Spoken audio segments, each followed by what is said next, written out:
There we go.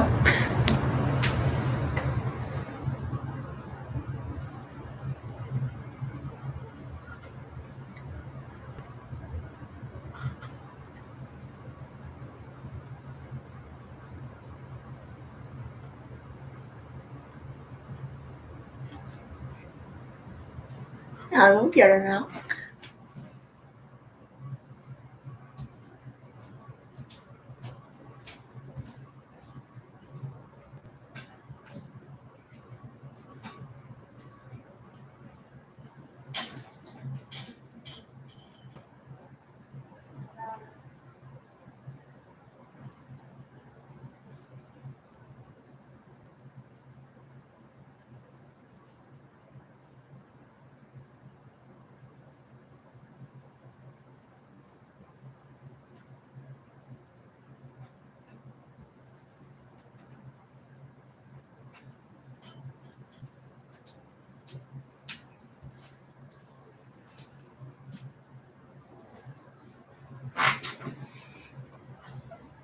She'll be here in a little bit.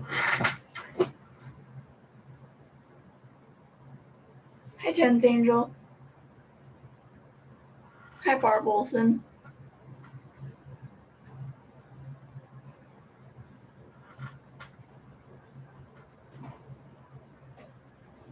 Here she comes. Hi, Tammy and Big D.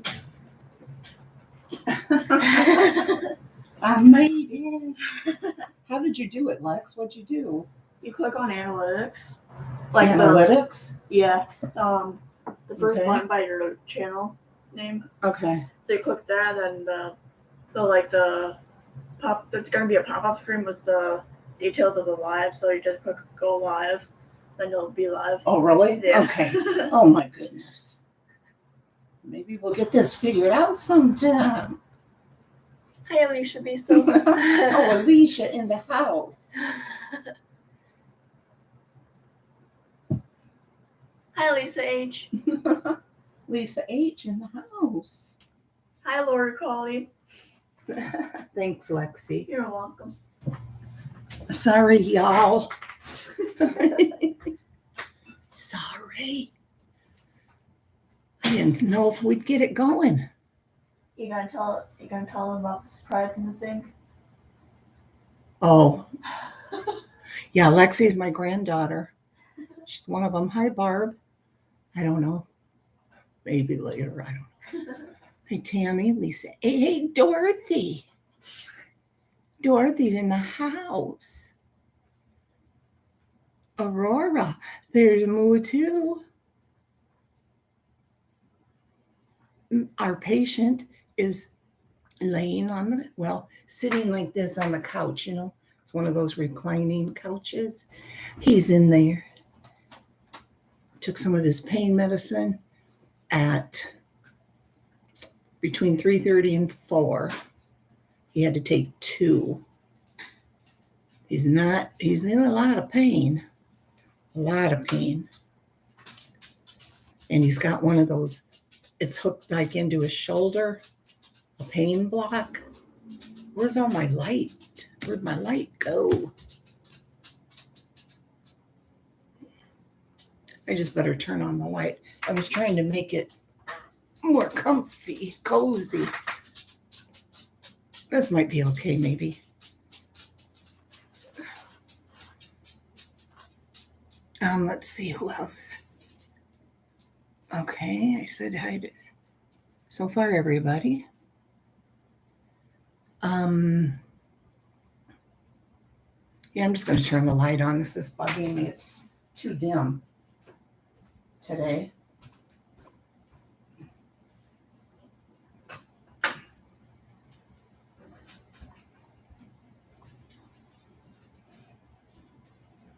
Maybe I'm just sleepy or something, you know. Trying to wake up some.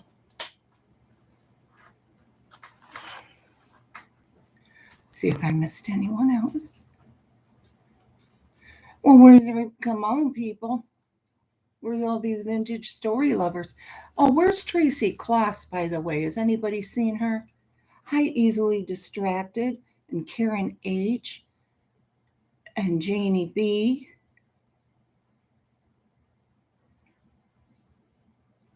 Yeah, but like I was saying, he has, I don't know, I think it's here, up here maybe.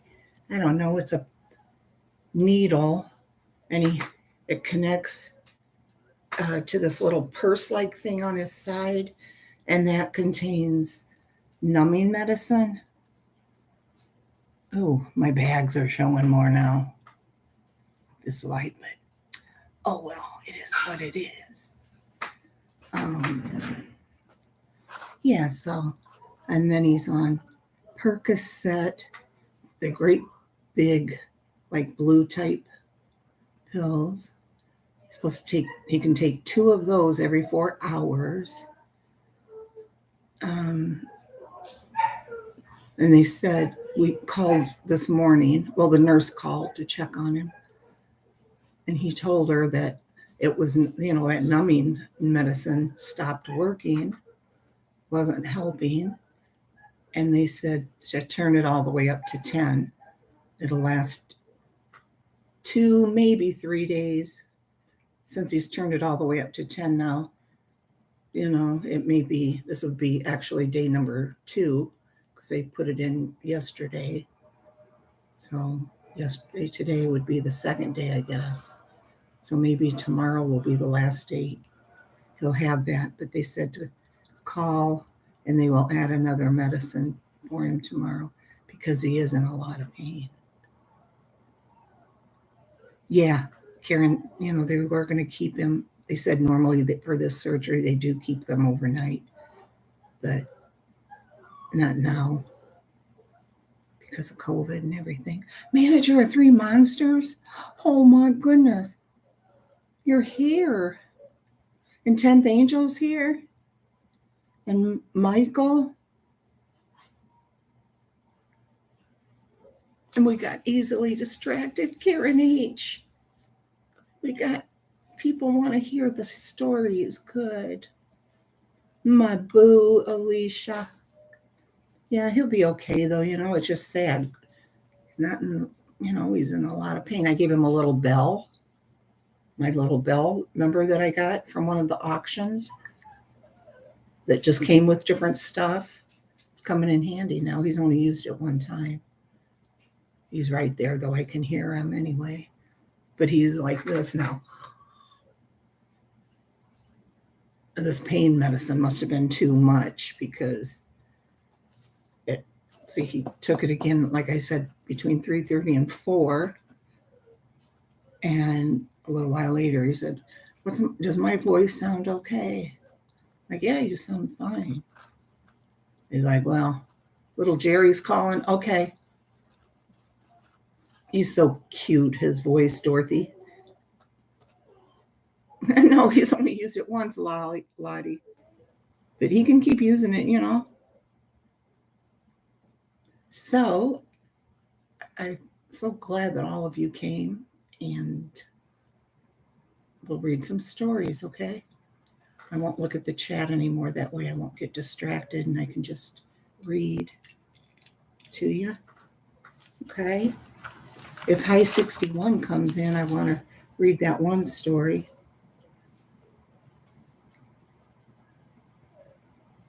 This is from the November and December edition of Good Old Days.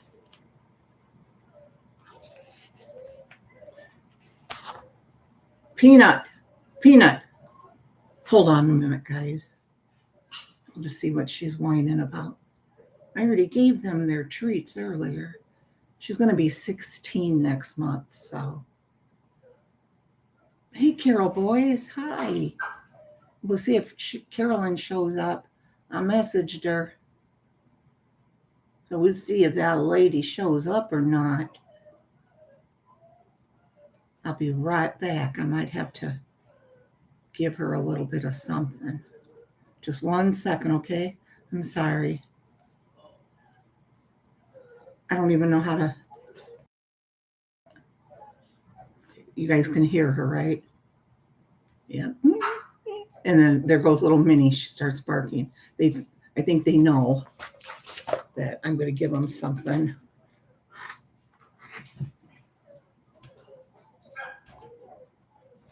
Tinkerbell's the only quiet one. Oh, what now? You girls already had your snack. It's story time. Why are you interrupting? You shouldn't do that. Okay, okay. Come on.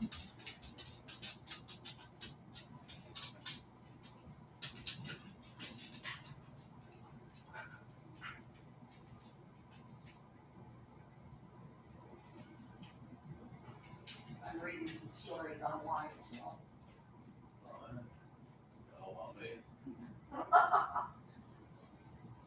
They all said they felt bad for you to get better soon.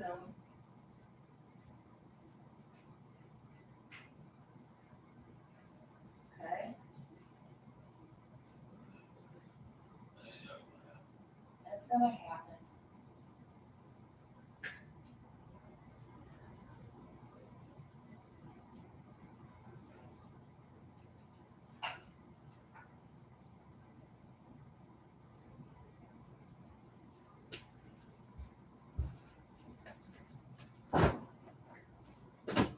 These dogs are so spoiled. They're all getting, older now, so I've been getting, giving them kind of good treats. So I buy them like Oscar Mayer chopped ham, because that's cheaper than their regular ham. Or I'll buy it, the cheaper stuff at the store. They love ham. They love hot dogs. You're not going to believe this, but they love salami. Yeah, I know it's not the best for them, but, they love their food. And they're all getting older, 16. And then Tinkerbell is Peanut's daughter. And she's, I don't know, I'd have to look on my vet thing where it has all their birthdays. But she's, she and Minnie are the same age, a month apart. So I think they're both they both turned like 13, 14 maybe. I don't know, they're all up there though. So why not? Hi, Nana Patty. Why not, right?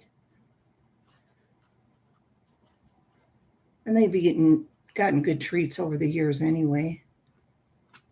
Oh, Angie, no freaking way. For real? That is so sweet. Thank you. That is really sweet. I love lasagna too. Thank you so much, Angie.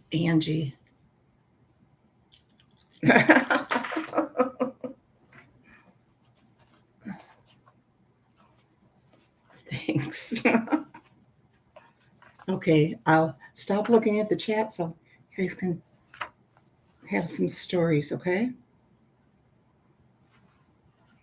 Oh, first, okay. Yeah, this is the new one, like I said. We're going to go back, though, to the old one again, because it still has some good stories in here that I didn't read. Yeah, right, Karen H? Why not spoil them more now? Hey, Mike. Cheese Whiz, yes. Not Cheese Whiz. That Easy Cheese stuff. Yeah, I bought it. Can you believe it?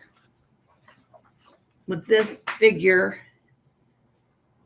I hope I don't gain any weight from it. Because I'm at the perfect shape right now. Perfect. So I don't want to ruin this figure. Okay. I hope Davita's here. She really loves these stories. Thank you, Karen.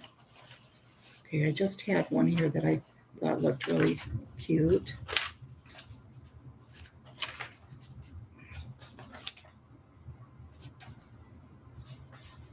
And I went past it.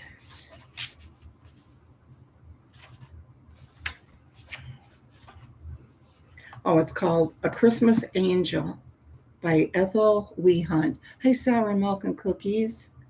Hi, Bunny darling. I'm glad you made it. We're going to start our first story. Okay? Just sit back, relax. Thank you, Lottie.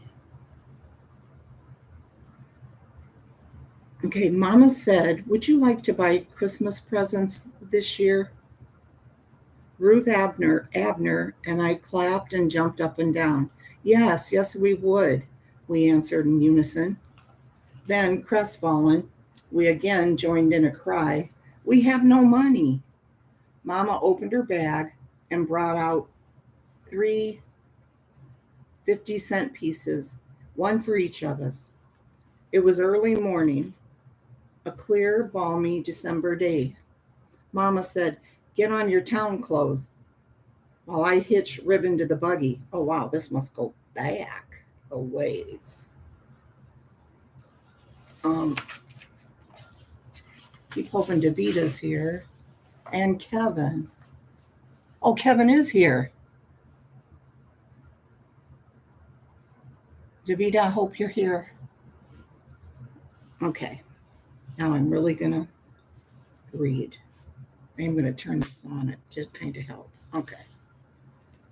Soon we were off, our 50-cent pieces warm inside our mittens. Mama deftly handled the reins, guiding ribbon down the muddy road to Okanau. Okanau? We pulled up in front of Rebman's Variety. Mama tied ribbon to the hitching rail and climbed back into the buggy. She said, I'll wait here, Ethel. I'll wait here. Ethel, she cautioned me, hang on to your money. Keep it in your mitten. We hurried toward the store. Ruth said, let's separate so it will be a secret what each of us buys. Redmond's Variety was jammed with shoppers. The sea of legs and skirts was difficult to penetrate. I could barely see the showy array of Christmas gifts to be displayed on the counters. I took off my mittens, put them in my coat pocket, and clutched the smooth, round piece of silver in my palm. I wanted to have my money ready when I bought. I spied a ring with a blue stone as I stood on tiptoe, looking across the counter. That will be for Ruth, I thought. The ring was only 10 cents. A neighbor girl, Helen Rebman, who was clerking in the store during school vacation, said, Ethel, what can I do for you? I pointed to the ring. The blue ring, I said. Helen smiled. Oh, someone will like that. And now, do you have a dime? She held the sack containing the ring toward me. I started to pay Helen. I could not believe it. I was aghast. My hand was empty. I lost it, I cried. I had it in my hand, and I lost it. You've lost your money? Helen questioned. How much did you have? I nodded, almost beyond speech. I gasped, 50 cents. Helen turned to the shelves behind her, took down her own purse, opened it, and took out a 50-cent piece, which she pressed into my hand. Now you can shop, she said. That is how, on my first Christmas shopping experience, I met an angel. For Mama said, when I told her what had happened, Helen is an angel. Here we go again. With the dumb throat. Okay, Bethlehem Star.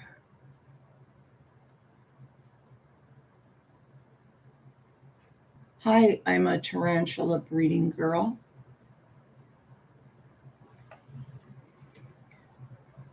Bethlehem Star by Letha Fuller. May the Bethlehem Star shine on you tonight, brightening your life with its heavenly light. Brings to memory a long ago when shepherds followed a star to a lowly manger below. The greatest gift of all ages that night was made when the shepherds were told, "Be not afraid. Shine on, Bethlehem star, in a dark world again. Send a message of hope, love, peace, and joy to all men."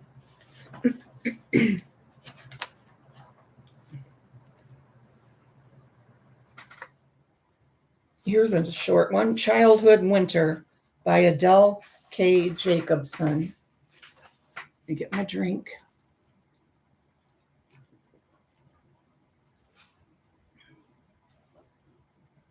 You know what? I'm going to do my inhaler really quick. So I'm just going to.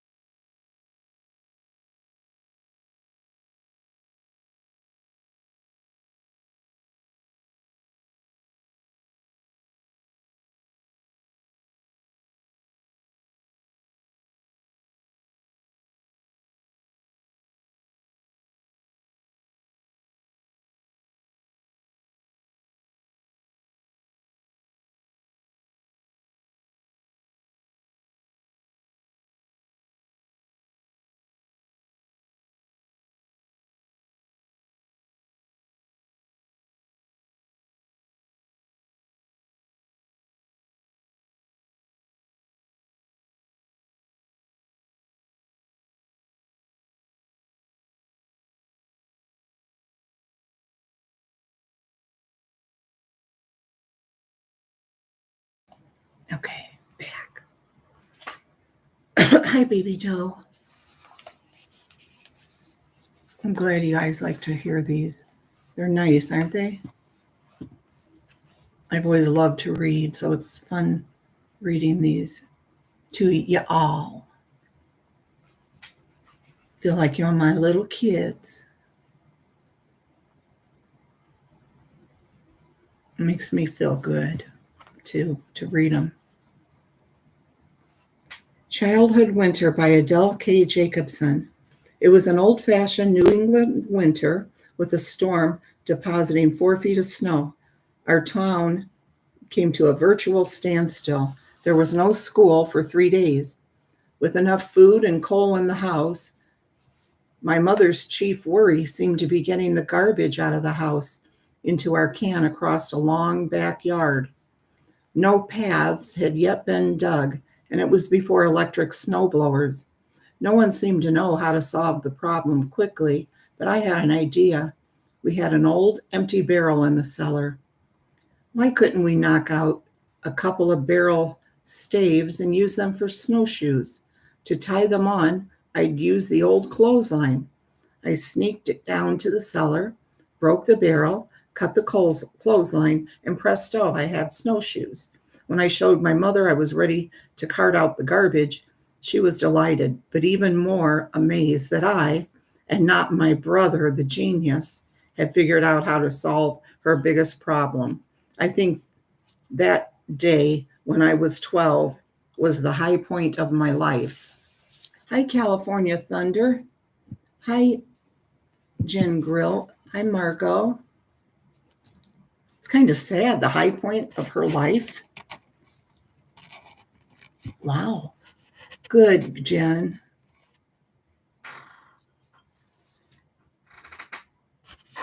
Nana Patty says, like sharing. Like sharing the stories, I guess. I want to know something. I use purple hearts for lupus and green hearts for liver disease. Just felt like sharing. Oh, okay. Good idea. Lupus and liver disease. Thank you, Lisa. I'm glad you do. You said it's like when your mom would read. You don't have liver disease, right, Nana Patty? Oh, maybe your sister.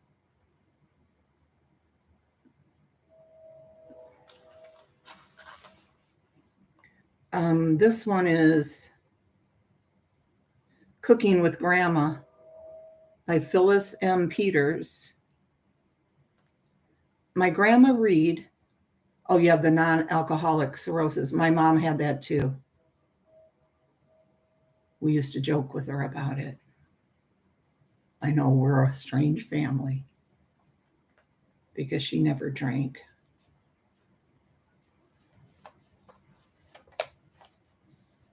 So happy you're here, manager. Hi, Davita. You made it. Good. I was hoping you and Kevin would. I'm not seeing Kevin. Thank you, Sour Milk. I love all you guys too. Carolyn made a nice little community for all of us. Never thought I would like something like this, but I really do. I know all you guys do too. Kevin, okay. Hope you're feeling okay. Okay, good. Easily distracted. Good.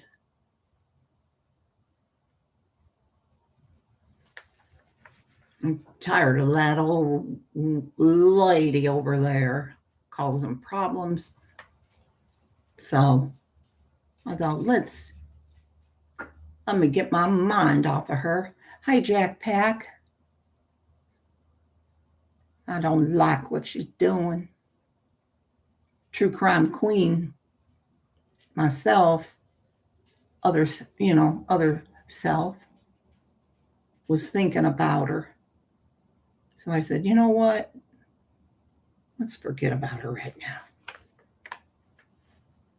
My Grandma Reed fixed the best food in her spacious kitchen with its wood-burning cook stove, floor-to-ceiling cupboards, and long sink with attached drain board. How I longed to spend a day with Grandma, an energetic lady with gray hair covered with a hairnet, a trend of the 1930s.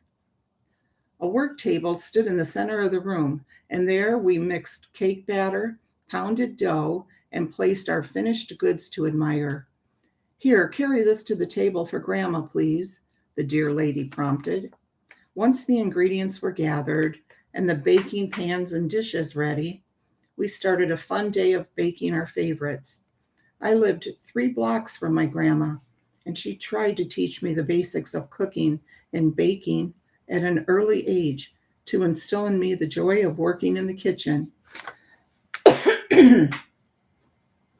Her father, John V. Belair, came to America with his parents from Eastgate, England in 1851. As we measured and mixed, I also learned about my ancestors and how they survived in their new homeland.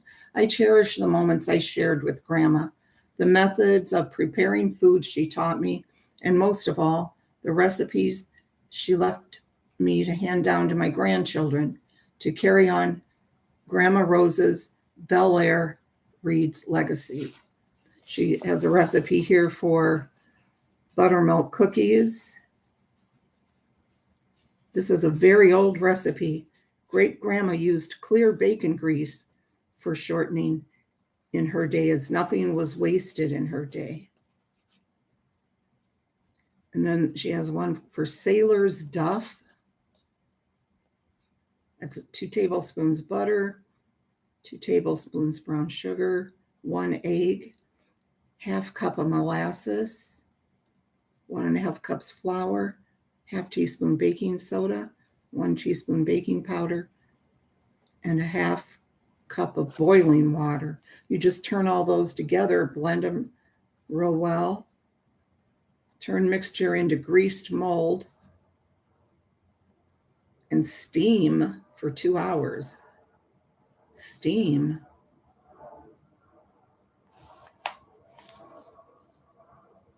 Steam for 2 hours. I don't get that.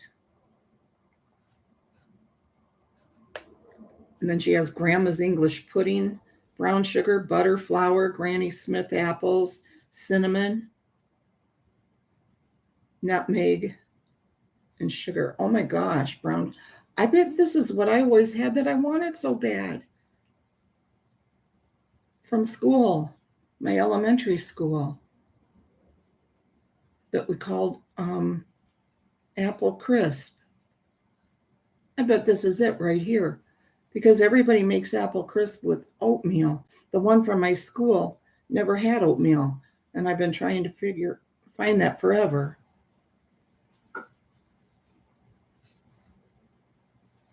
I bet this might be it, maybe. And then she has Grandma's apple slump.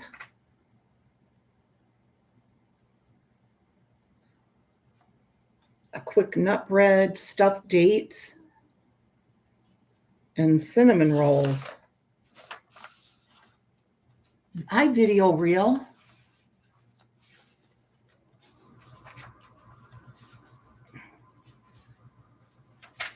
Okay, here's one called Christmas Eve.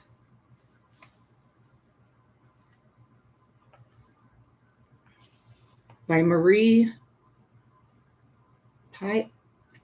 Peach Imlay. My parents and I lived on the east side of New York in a four-room cold water flat. Our heat came from a coal stove in the kitchen and a kerosene stove in the living room. It was what we called a railroad flat, which meant that you entered into the kitchen and walked through 2 bedrooms to get to the living room. We shared the apartment with a bachelor uncle. He had the bedroom nearest the kitchen. Mother and Dad shared the other bedroom, and I slept on a sofa bed that was opened every night. It never occurred to me that this arrangement was anything but normal.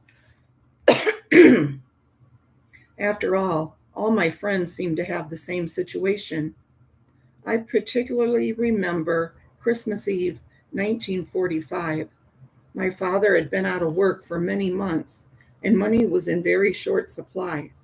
I was 10 years old, and I was very sad.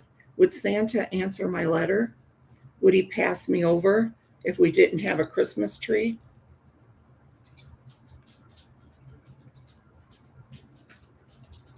I can hear I don't like that in my throat. I hate when people are talking, it feels like they have to clear their throat.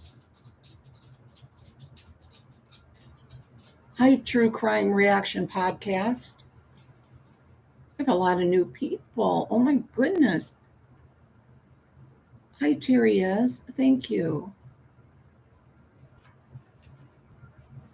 Ooh, peanut butter cookies are wonderful. They're one of my favorite.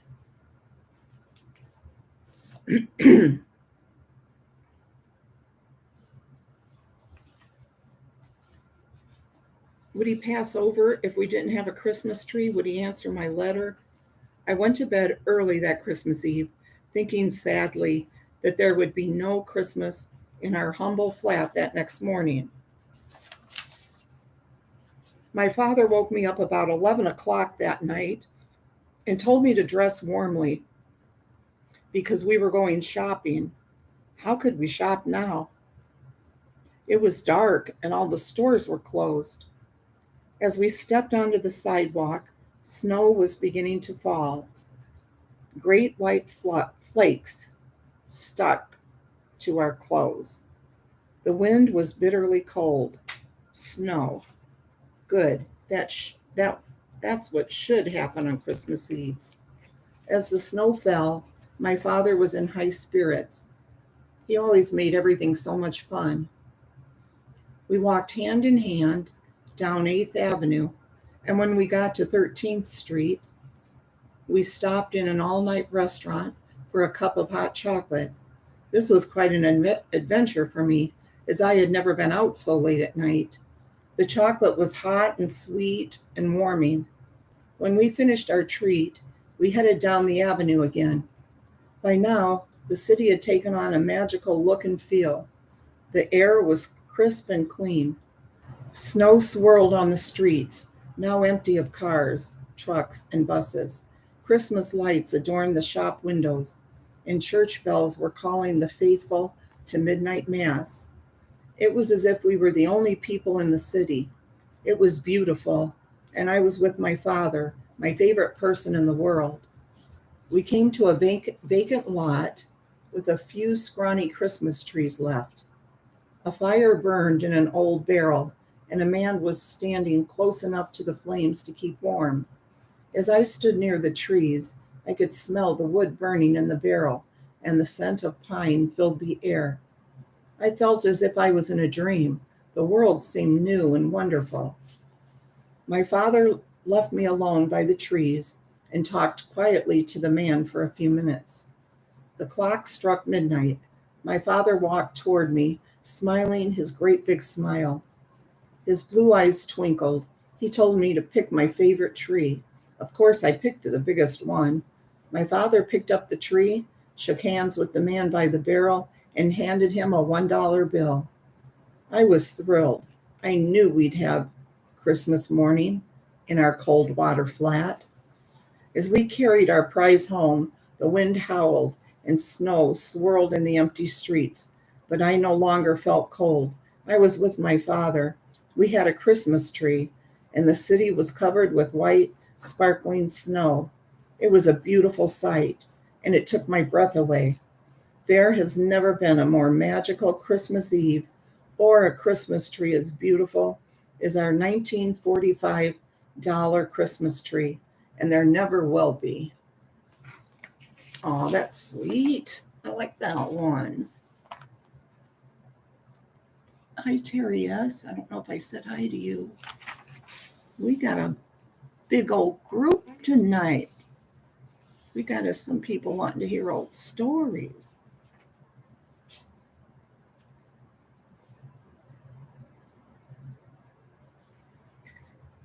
This one's called Country Preacher by Reverend Carol A. Oshner.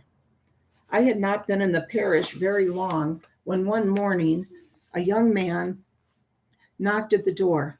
I could see at a glance that the young man was very, very poor.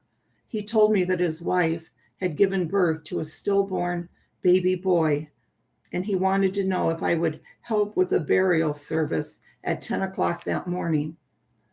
Of course, I agreed, and at the appointed hour, we met at the little village cemetery. Only 3 of us were present: the undertaker, the father, and myself. Carrying the box the undertaker had made for the baby, we went back into the woods that surrounded the cemetery. The undertaker had already dug a grave about 4 feet deep in the sandy soil. Getting down on our knees, we placed the box at the bottom of the hole. Then, standing, we joined hands and recited the 23rd Psalm, followed by the Lord's Prayer. I closed the service with a short prayer, and we stood in silence for a few seconds. Then the undertaker said, "Well, we'd better complete the job." Each of us shoveled soil back into the grave. Once we'd completed our heartbreaking task, the undertaker said, "Well, boys, we've done all that man could do, and we might as well be on our way." As we left, the young man kept looking back over his shoulder at the grave. That winter, the snow was very deep. We had a burial at a country cemetery. At the end of the main road, a farm tractor hooked onto the front end of the funeral coach, and another hooked onto the car carrying the mourners. It took all that power to get to the gravesite so we could perform the committal. To show their respect for the deceased, the rest of the folks waited in their cars until we returned. Another time that winter, we carried the casket through snow so deep that the casket bearers had to rest the casket on the packed snow so they could catch their breath. The following spring was very wet. I had a burial in the town cemetery. Everything went well until the casket was placed on the lowering frame. Speaking softly to me, the undertaker said, "You can stand right at the head of the casket, Reverend." I stepped to the spot indicated. In a second or two, there was a muffled rumble. The next thing I knew, I was in the grave, up above my waist and hanging onto the lowering frame for dear life. Oh my gosh. A couple of the casket bearers saw my predicament and pulled me out by the armpits. I wasn't injured, but my shoes, socks, and suit were covered with slimy gray mud. I walked the 6 blocks back to the parsonage as I was in no condition to ride in a car. When a wealthy farmer passed away, and I was called to be with the family,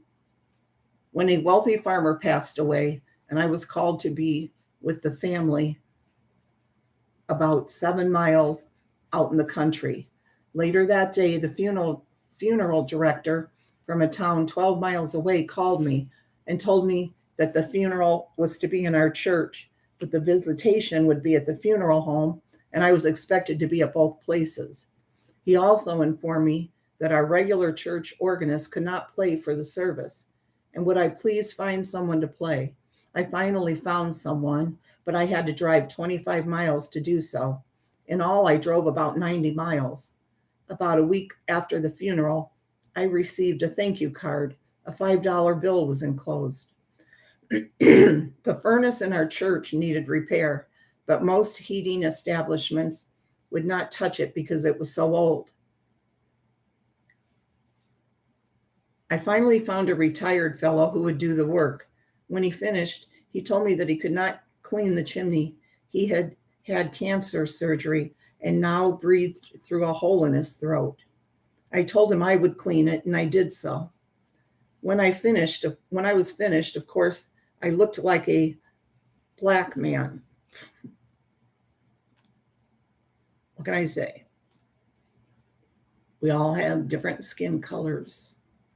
He looked me straight in the eye and said, "Are you sure you are the minister of this church?" I assured him that I was. Hi, Burnt Hot Dog. Hi, John Wasaki.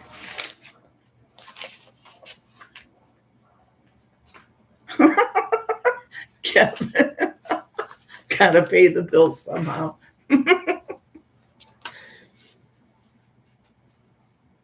He replied, "Our minister would not even come around when such a job was being done, let alone do it." When I called on one of my parishioners, she offered to brew me a cup of coffee. "Oh, I never drink coffee," I said. I didn't care for it. The next day I was making more pastoral calls when I chanced to visit the parents of the member I had visited the day before. The lady of the house immediately brought me a cup of coffee and a piece of cake, and I felt obliged to partake of it. As I was slowly sipping the hated coffee, in walked their daughter, whom I had visited the day before. Oh, for the advantages of being a ghost. The road to the church was closed for repairs. I tried to find my way, but I became thoroughly lost. I stopped at a house to inquire about directions. No one answered my knock, but the doors were all open. I thought they might be working in the garden behind the house. I hurried around the house and came face to face with a stark naked woman. What could I say? I managed to say, "Pardon me," and hurried back to the car. Once I was asked to give the graduation address at a small high school. I arrived a bit early, and the principal said, "We will go on stage in a few moments, but now I have an errand to run. Perhaps you would like to go into this little room and meditate?" He ushered me into a small room with a desk and chair. After the door was closed, I noticed that the other end of the room was hung full of football uniforms. They smelled terribly of stale sweat, and the longer I was in the room, the worse it got. I meditated all right, but not about what he expected. In the real world, you surely discover that there is a lot you were never taught in seminary. Well, thank you, Captain Lee. I appreciate it. Nobody ever did such a brave girl, Captain. I don't know what y'all's talking about, but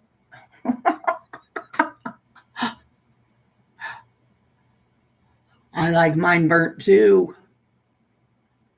Could you guys hold on 1 second? I'm going to put a cup of hot water in the microwave. Okay. Maybe that'll clear my throat a little bit.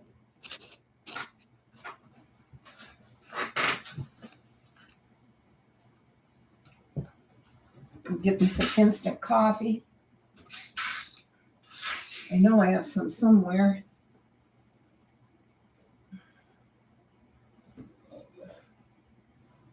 Burnt hot dog. I see that Lexi is taking her bath, so she'll be ready.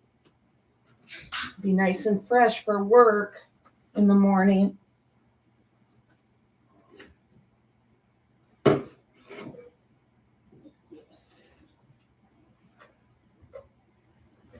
my goodness, where'd it go? I know I have it. I know I have it somewhere.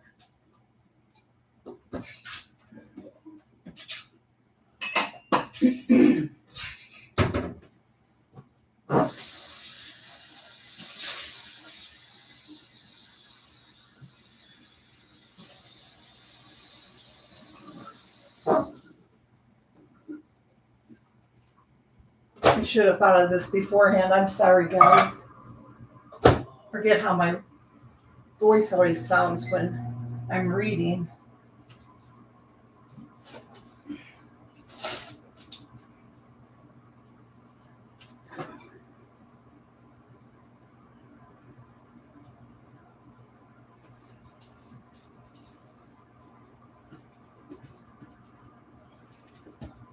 Yeah, I don't know. Where's my coffee?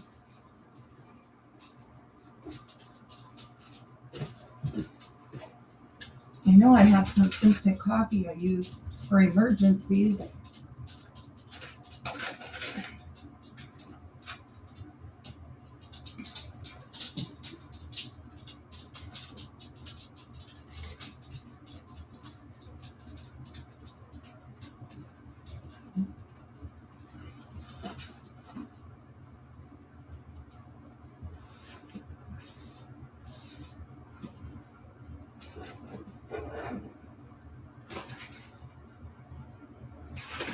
I found it. I found it.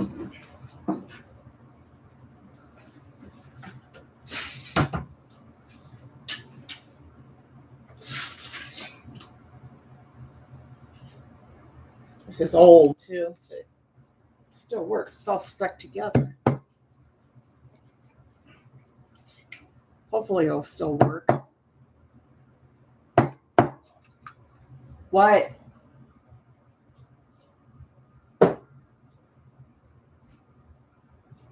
Sorry. Oh, I woke you up? I was trying to break up coffee in a container, instant coffee.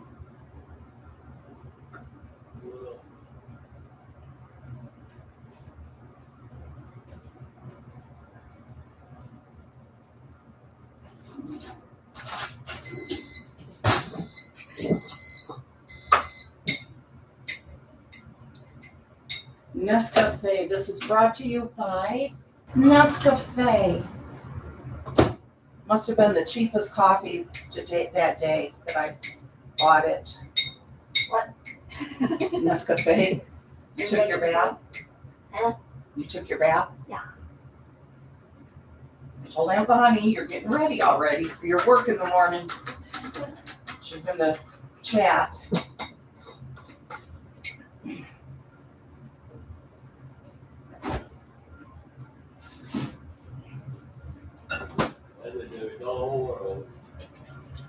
Huh?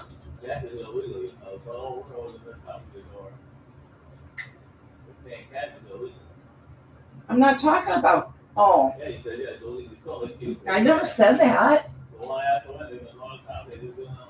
I never even said that. I didn't say that on the live. I'm on the live. Remember I told you I was doing a live? I know you're kidding.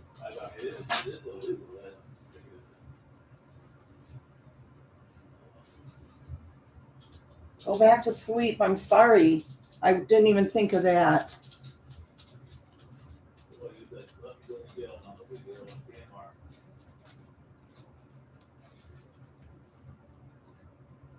He's trying to be funny now.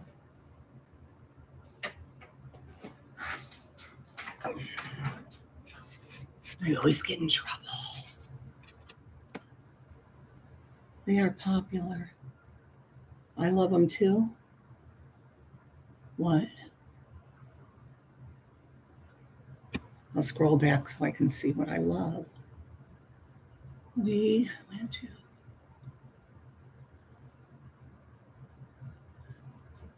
Thank you. Oh, hot dogs. Burnt hot dogs. Mm-hmm.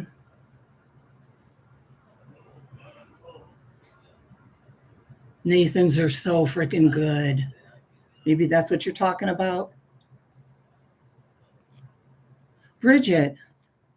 I think I saw Bridget. I think. Oh, Portillo's is good too. Mick Benatas. Hi. Welcome. Welcome, everyone. Everyone in the whole wide world. Welcome. I guess I didn't. I thought I saw Bridget.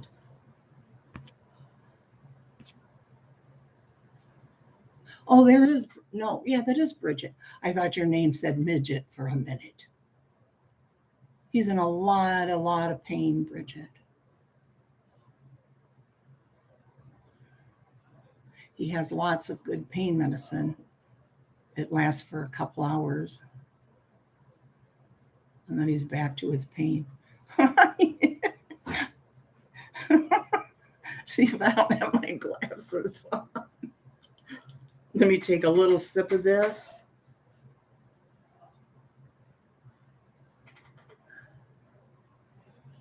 He's in a lot of pain, sour milk and cookies. Hi, Tracy Thomas. Grew up in Elmhurst.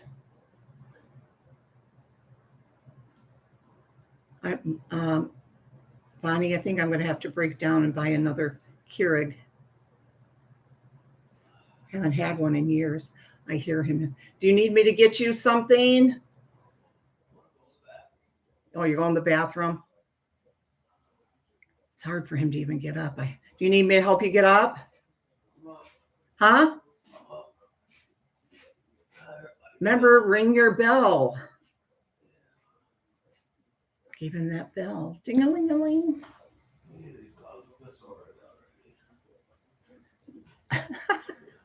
Right. And that's true. That's true, Burnt.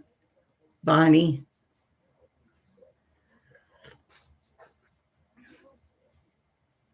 Alicia Bisa reminds me so much of Rena from The Lure, with her sense of humor. And she's from the same city and country that Rena is from. She's a lot younger, though, of course. And she has a lot of good stories. Yeah, they gave him a bell. It's one that I got in the auction once with some of the dolls that just came in there. Okay, where is Miss Mommy Ramblings? Thanks, guys. I've been telling him that everybody's thinking about him. Yeah, yes. Yes. You didn't know Rena was from Peru? Lima, Peru. Kevin. Okay, I'm going to get back to reading, guys. No, I did message. Let's see. Did she see it? She hasn't looked. Usually Jimmy will show up first, and then Carolyn. Okay, let's get back to reading.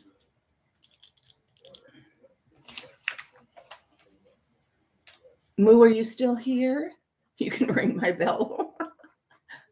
We demand a Keurig fund. That's right. I'm going to make a fundraiser for my Keurig because I want to get a real fancy one. I want it to make espresso. I want it to do the steamed milk.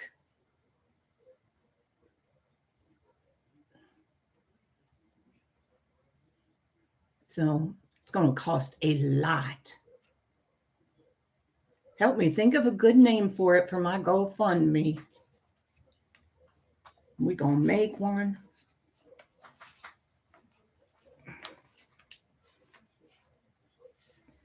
Okay, this one is called Christmas Eve Tooth Fairy by Linda Fletcher. Here's a little girl, and below is her grampy with his dog and cat in front of the house. She's a cute little thing. It's called Christmas Tooth Fairy. And there's her grampy.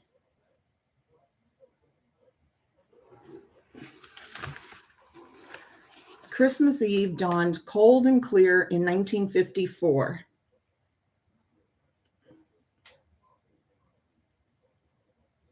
My siblings and I had been happily anticipating Christmas for a long time. Christmas meant brightly wrapped presents under a colorful, glittering tree, the aroma of baking pies, cakes, and cookies, and the suspense of waiting for Santa to come. Unfortunately, the magic of Christmas Eve was spoiled for me when I woke up that morning with an aching tooth. At only 5 years old, I was experiencing my first toothache. Holding a hand tight against my cheek, I told my mother about the ache in my jaw. Concerned, my parents looked at the offending tooth. Mother tried to wiggle it, hoping against hope that the tooth was loose enough to come out on its own. There was no such luck, however. The tooth remained fast. Mother and Daddy looked worried, and rightly so. It was Christmas, with all the expense that the holidays bring. On top of that, my parents had 4 mouths to feed. There was simply no money for a dentist, even if one could be found on Christmas Eve. Daddy looked at Mother and said slowly, "Well, my father has a pair of dentist pliers." Mother looked very uncertain. "But without any painkiller? Isn't there another way?" Daddy shook his head. "None I can think of. Besides, it's just a baby tooth. It shouldn't be that difficult to pull." Finally, Mother agreed, and Daddy went to talk to his father, who lived just next door. While he was gone, Mother explained the situation to me. "Your grampy has a pair of dental pliers," she said, "and he's used them before, so he knows how to do it. When he pulls the tooth out, you will feel a short, sharp pain, but after that, it won't hurt anymore. Do you think you can do it?" Yes, I certainly could do it if it meant that tooth wouldn't hurt me anymore. Grampy came in with the dentist pliers and looked at my tooth. Everyone watched with concern as he grabbed hold of my tooth with the pliers and started to pull. Unfortunately, the pliers slipped and he lost his grip. That hurt. Grampy was aware he'd hurt me and he was very upset, but he had to try again. As for me, I just wanted that tooth out of there. The second time we were successful. Mother had been right. Just a short, sharp pain, and it stopped hurting. Quickly, she hurried me into the bathroom to rinse my mouth with warm salt water. I realized that everyone around me was upset. Even my siblings seemed concerned. Later, I learned that Grampy told my father he could never do that again as long as he lived. I was very pleased, however. The pain was gone, and I had a tooth to put under my pillow. The next morning, even in the midst of all the Christmas excitement, I remembered to look under my pillow. I was expecting to find a nickel or maybe even a dime in place of the tooth, and was amazed to find a whole $50. Greatly excited, I ran to show my mother. She smiled. "I guess the tooth fairy is a little more generous when it's Christmas." That may be, but I've always felt it was more likely that the tooth fairy was both sorry for what I'd been through and proud that I'd never cried or complained. Both the tooth and that $50 are long gone, but the memory of everyone's love and concern will never be forgotten.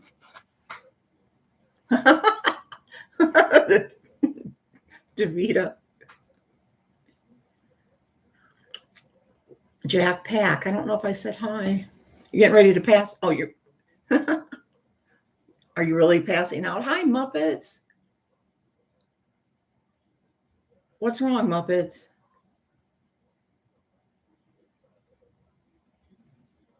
Tell us. Are you just down in the dumps or what?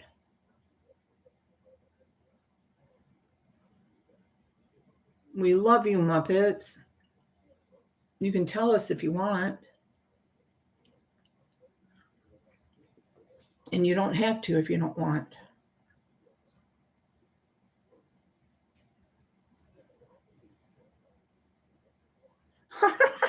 That's down at the cottage, Bonnie. Or I would be using it. It's for your husband?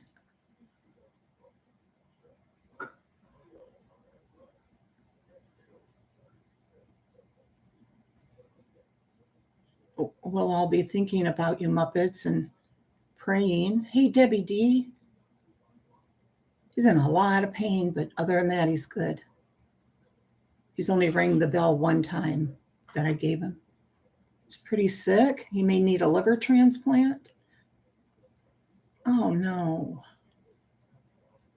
When will you find out about the liver transplant? He'll need one. Right, Mike, like Reader's Digest, right?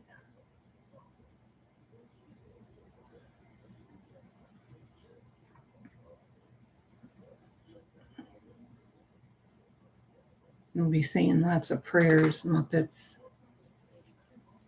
We have a lot of people that pray here.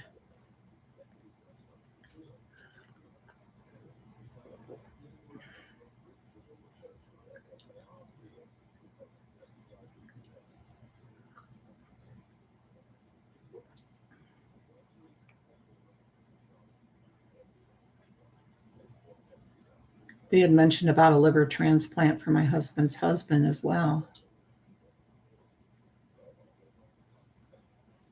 But she hasn't said any more about it. Insurance has denied his T2 times. We're waiting for it to get approved. I understand, Muppets.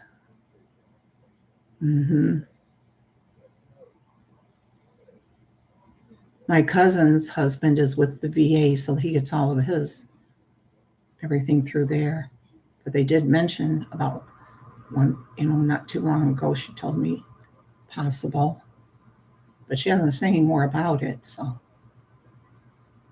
And Bonnie, don't say anything, okay? Because she wanted to keep that quiet, so nobody here knows them, so I know you won't say anything. I'll keep reading.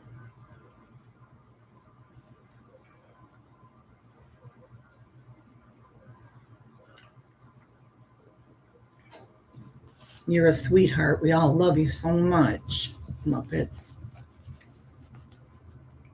This one's A Christmas Memory by Eileen Higgins Driscoll. In 1936, our country was in the Depression. Everyone knew that some people didn't have enough to eat. Some of the girls in my 5th grade class decided it would be good to help a poor family. But how do you accomplish that when you are in the 5th grade? We got permission from my mother to have a meeting at our house. 10 of us gathered around in the dining room and shared ideas. The conclusion we reached was twofold. We would raise money by selling chances. The money would be spent on food, which we would donate to a poor family. We set about our task enthusiastically. We had chances printed and sold them to relatives, friends, and neighbors, 3 for 10 cents. The prize was an artificial wreath to hang on a door. We ended up with a tidy profit and went about the job of buying the food. Taking my brother's red wagon, the 10 of us went to the local A&P grocery store together and chose things we thought poor people needed. Soon our wagon was full and our pocket of money spent. We had planned everything very well to this point, but a big problem now presented itself. We didn't know any poor people. How come we didn't figure this out ahead of time, we asked each other. What can we do with all the food we bought? After a great deal of discussion, We decided that churches knew all the poor people. We'll bring the food to the sisters and they can give it to the poor people, we decided. Good idea, but there was another problem. None of us knew any sisters since we all went to public school. It sounds like something I would have done.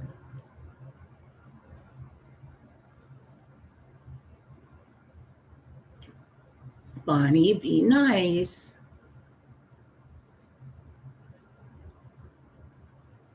Christmas is coming. Oh, he's home now? Okay. What are you warming? What are you making for dinner? You're just warming it up. What is it? You always have such good food. Can we just all come stay with you?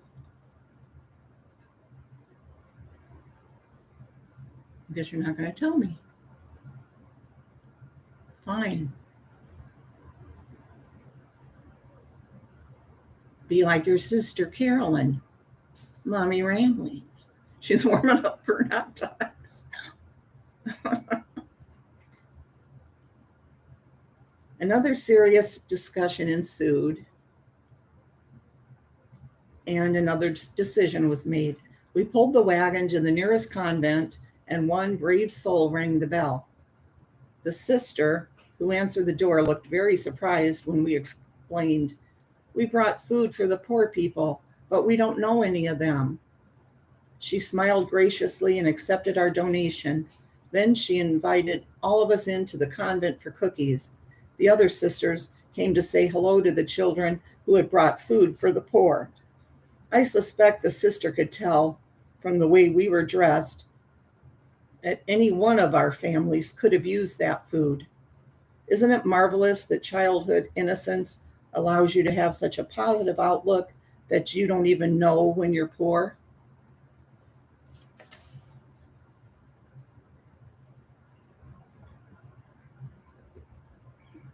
It was just a little short one. It's cute though. How long has this been? An hour.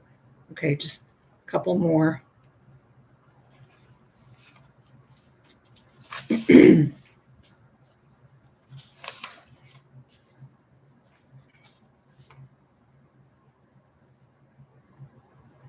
Oh, here, a little bit of trivia, guys. And no math.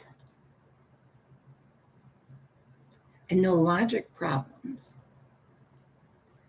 It's called Christmas Customs. Can you select the correct answer from the choices given? The custom of giving Christmas gifts began with A, the wise men, B, Santa Claus, or C, Macy's.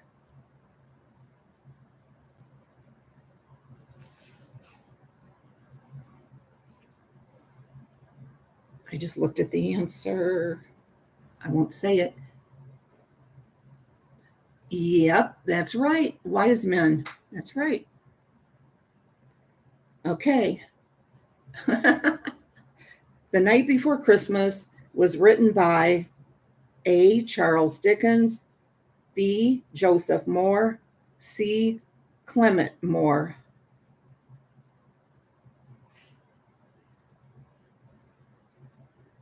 I don't know that one. Thank you, Sour Mill. You are too. We got some A's, A's, A's. Bunch of people saying Dickens. Let's see. Nope. Clement Moore, C. Yeah, Davida, you got it. And Lisa and Marco. Yeah. I didn't think it was Dickens, but I didn't know who it was. Oh, I know this one without even looking. See if you guys do. Santa Claus is the name of a town in A, Indiana, B, Iceland, or C, Alaska.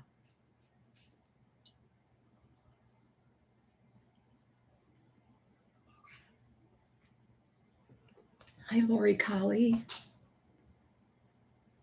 Indiana. Yep, A, Indiana.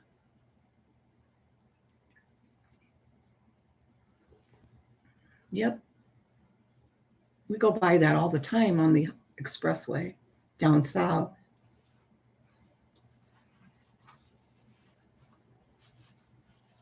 And they have an amusement park, or they used to. I think they still do. Yeah, they do. Okay, number 4, frankincense and myrrh came from A, a quarry, B, the sap of trees, or C, roots of plants. Oh, you've been there many times. Very nice. Holiday World. That's right, Kevin. Holiday World. Alicia.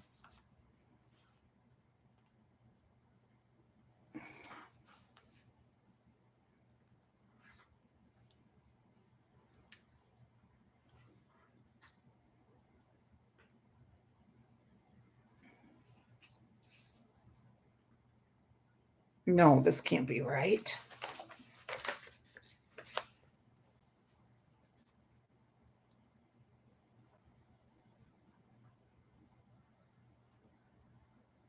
It says the sap of trees. It's roots of plants, isn't it? Frankincense and myrrh come from a quarry, the sap of trees, or roots of plants.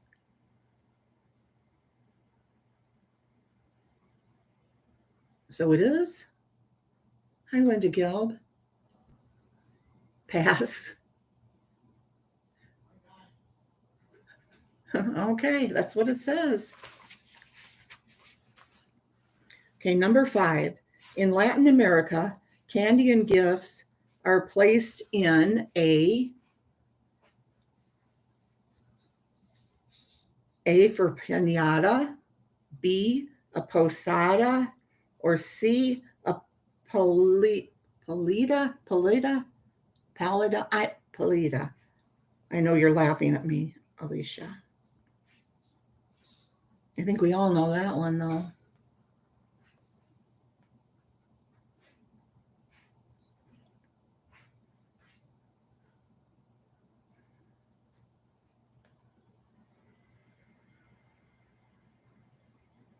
Yep, A, piñata.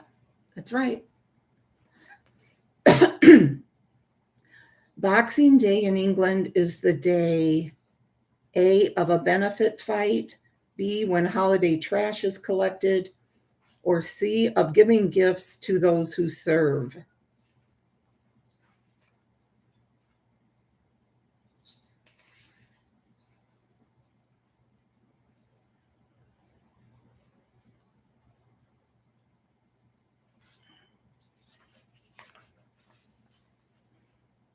Alicia's got it.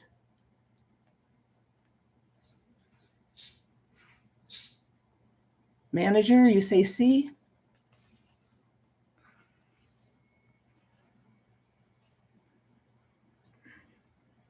It is right, C. Those giving gifts to those who serve.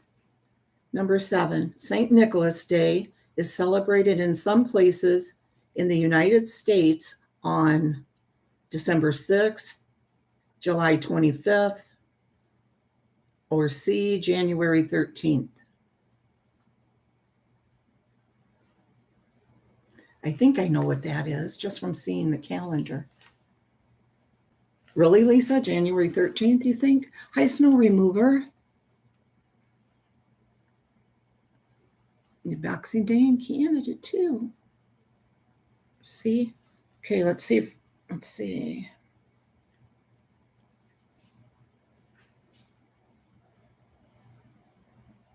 Nope. December 6th.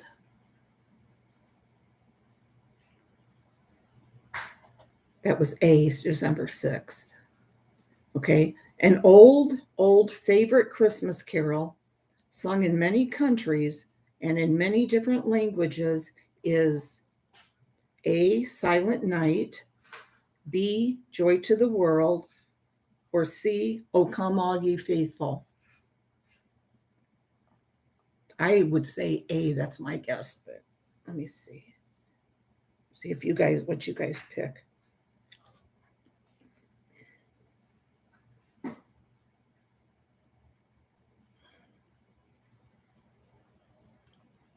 Well, I was wrong.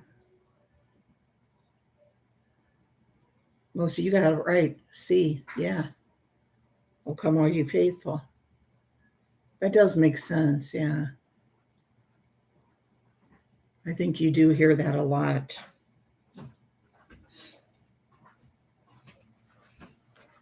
Did burnt hot dog ever mention? Bonnie ever mention? I guess she didn't. But she was warming up for Mark.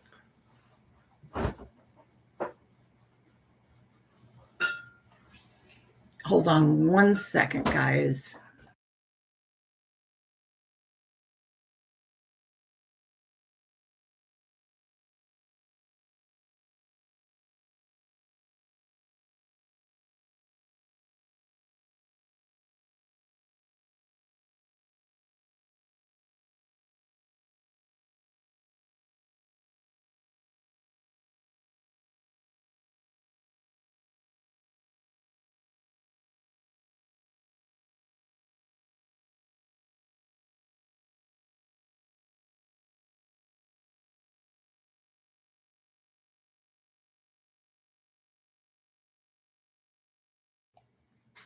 Oh gosh. Sometimes I wish, not Dave, I wish somebody else would get an apartment. Yeah, it's yeah, O come all you faithful. Okay, number 9, Christmas cards were first sent in A, Germany, B, England, or C, the United States.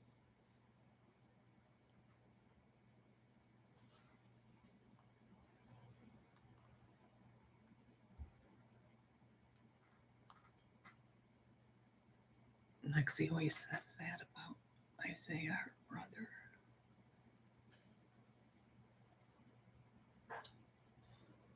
When he's being all alone. She wanted time for somebody to get an apartment.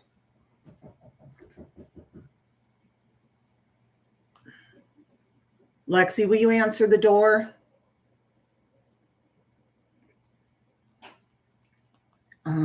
Okay, sorry guys, I got off track.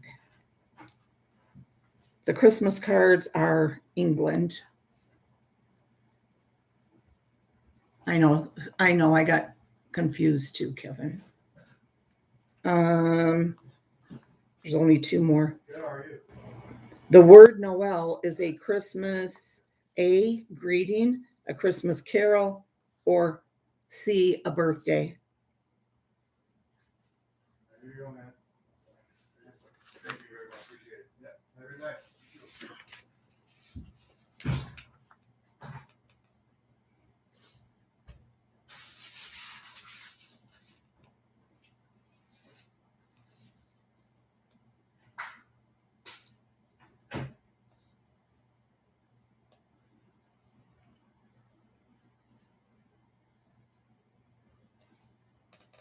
Oh. I'm not going to say yet. I got to say number 11, and then I'll give you the answer, okay, for 10 and for 11. 11 is the French word crèche, C-R-E with the accent mark on the E, C-H-E, means A, a daycare, B, an orphanage, or C, a nativity scene.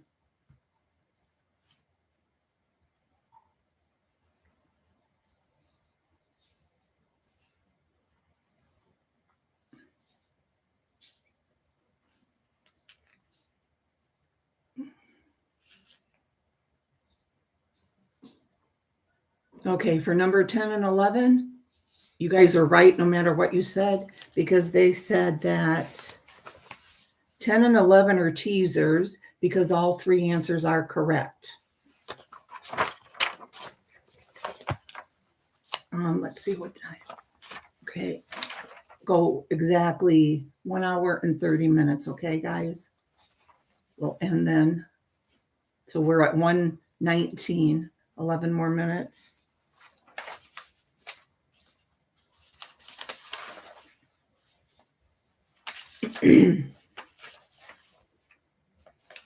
This This one's called Black Bloomers and a White Christmas. Mother and I are pictured at about the time of this story. The mother looks like a movie star, sort of. Looks like old Hollywood. Can you guys see that?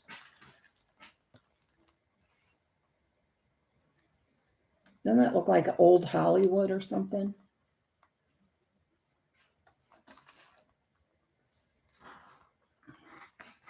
This will be the last one. It's by Selma McCarthy. They are both dressed up. Yeah, right, Davida? It looks like it's out in the West. You got your cactus and everything. Looks like Arizona to me, but maybe, I don't know. It was snowing that week before Christmas in 1930. Lillian and I were covered with it when we reached school. We tried to brush it off our clothes and shoes before we entered, but we still left small puddles behind us as we climbed the 12 stairs to the Great Hall. We stopped to look at the big tree in the middle of the hall. The shiny icicles and bright lights made it the prettiest tree I had ever seen. It was so tall it nearly reached the ceiling. Doesn't it smell good, Lillian? Yes, it smells better than pencil shavings or new books. It smells like my grandmother's woods. I reached out to touch the tree, but remembered that kids weren't supposed to and didn't. We saw Mr. Welton, the janitor, starting downstairs, and I was afraid he was going to ring the 8:15 tardy bell. I pulled Lillian into our cloakroom so we wouldn't be late. All the rest of the kids had gone to their rooms. We hung up our coats and hats and took our seats in Miss Wickwire's room. Good morning, boys and girls. Do you like the snow? We love it, we all shouted. So do I. It is very nice for Christmas, just a week away. Shall we sing a Christmas song after the Pledge of Allegiance? Yes, ma'am. What shall we sing? Miss Wickwire asked. Away in a Manger, Leroy Watts said. All right, children. All right, we answered.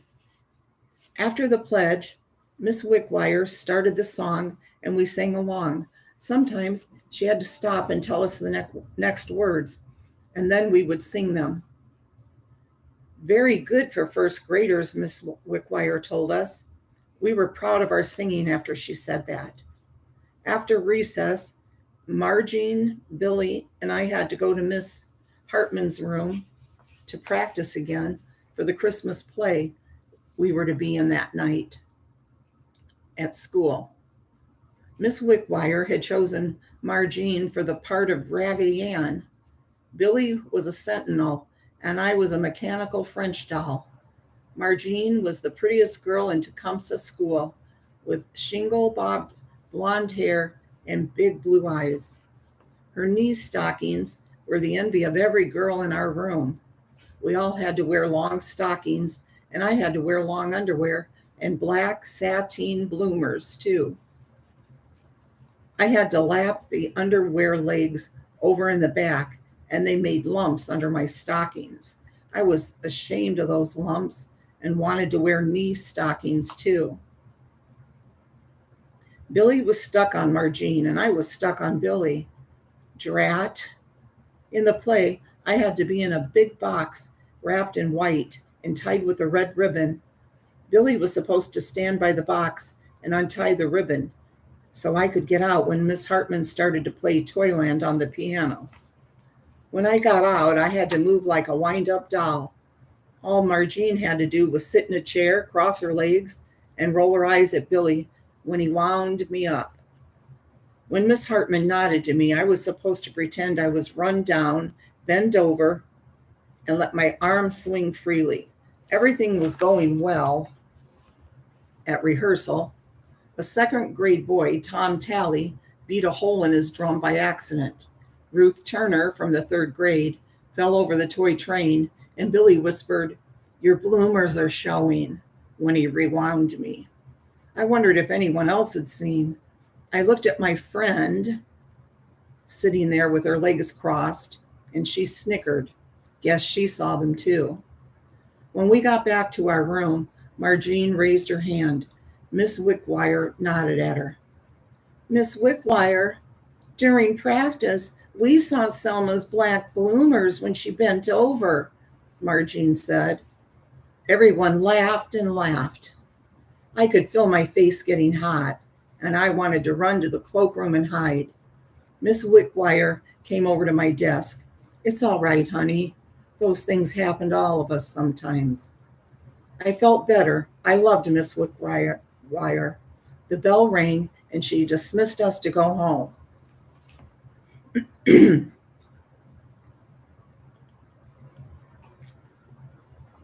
See you tonight, Selma.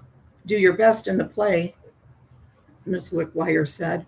I will, I answered as Lillian rushed up to me. Don't worry, it's okay. I wonder who Margene thinks she is, telling Miss Wickwire that. She acts big because Billy likes her. I know she does. She embarrassed me, I sniffed. It was still snowing when we started home. By the time we got to Lillian's house, it was getting deep. Her mother told me she and Mr. Reeves would come by in their car to get Mother and me at 6 o'clock.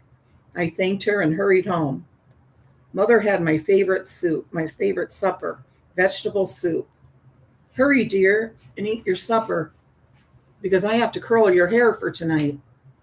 I pressed your costume and it looks nice. It is pretty, I decided as I looked at the red satin doll dress with underpants to match. I didn't have to wear my black bloomers or long underwear tonight, thank heaven. Mother heated her curling iron in the chimney of the kerosene lamp and put my hair in curls all over my head. She put rouge on my cheeks and lips to make me look like a doll. I wondered how Margene would look in her Raggedy Ann dress and the red Halloween wig Miss Hartman gave her to wear. I was so excited to wear ankle socks and no black bloomers that I could hardly wait for the play to start. Back at school, Lillian nudged me as Margene went past in her costume and red wig. The red wig was ugly. Lily and I snickered. At last, Miss Hartman took us on stage behind the closed curtains and helped the kids find their places. Margene missed her chair and landed on the floor. Her wig fell off, and she grabbed it off the floor and put it on backwards. Everyone laughed, and she was embarrassed. Serves her right, I thought. I heard the curtains being opened, and Billy opened my box when Miss Hartman played Toyland. I stepped out with mechanical movements, and the audience clapped for me. I was proud and happy. When Billy rewound me, he whispered, "You sure look pretty without black bloomers." My feet didn't seem to touch the floor after that. When I passed Margene, I stuck out my tongue. She returned the favor. The audience laughed and threw Christmas candy kisses on stage for us. When the play was over, Billy ignored Margene and came over to me. He's a fickle little kid. All because of bloomers. He took me by the hand and led me from the stage to the cloakroom. I was so excited I could hardly wait to tell Lillian. I knew I just couldn't wear black bloomers again, especially since Billy liked me now. "Mother," I began when she started towards me, "please don't ever make me wear those old black bloomers again. They just look awful. And Margene Real doesn't have to wear them." "Well, we'll discuss it in the morning. I am very proud of you. You really were very good in the play," she said. "Thank you, Mother. I really tried to do my best. How did you like Margene?" "I thought she was cute, and I liked her performance, too." Lillian came running up to us, beaming with excitement. "Selma, you were good." She lowered her voice. "I can't say the same for Margene." Loyal Lillian was saying just what I wanted to hear. As we left the cloakroom, arm in arm, I said to Lillian, guess what happened? Billy paid attention to me. I think he likes me. Oh, I hope he does. Maybe we can outdo that Margine yet. We both tittered and went to stand in line for refreshments.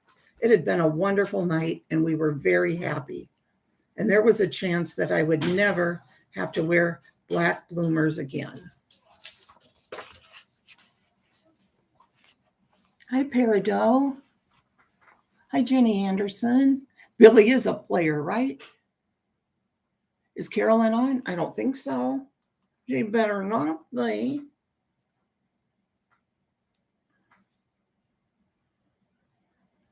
She better not be.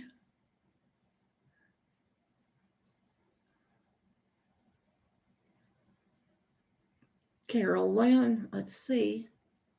No, she not. Nope. She would be in big trouble. Thank you all for coming.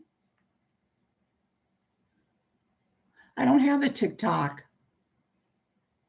I just have the True Crime Queen channel. And it makes those little shorts. Yeah, I don't have a TikTok. Thank you guys so much for coming.